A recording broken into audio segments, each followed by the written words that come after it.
Let's talk about a noticeable cut from the Indiana Fever today. Bree Hall out of South Carolina.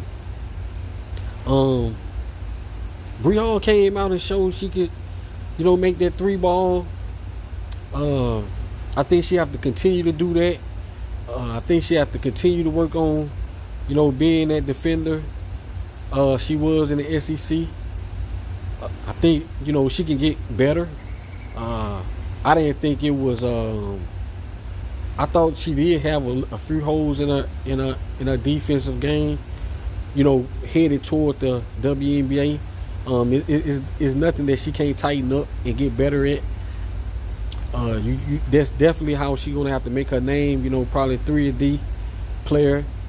I like her length as a player. Uh, I think she definitely.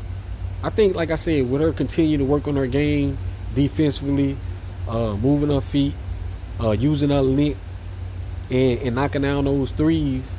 But like I said, the WNBA is a hard league to make. Is really hard to make.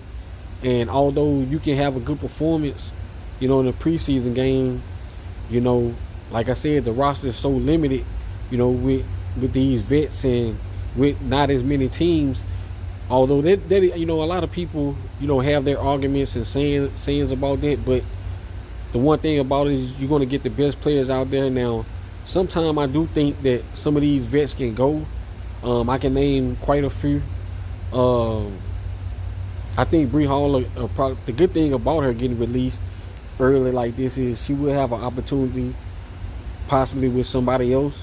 If not, she can just go work on her game and get even better.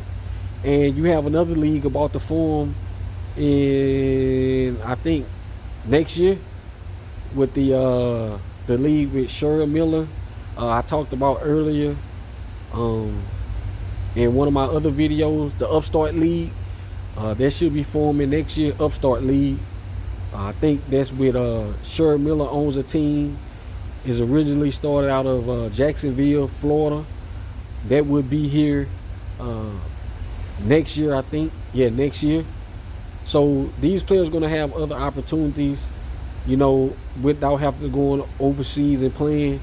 The Upstart League will be, for some of these players like, Bree Hall, where they can develop themselves and continue to get better and to continue to put themselves in position to try to make a roster. But I think she'll have an opportunity because at some point with the lit that she have and the way she is committed to trying to play defense and knocking down those 3-point shots. So, yeah, I look forward to seeing her.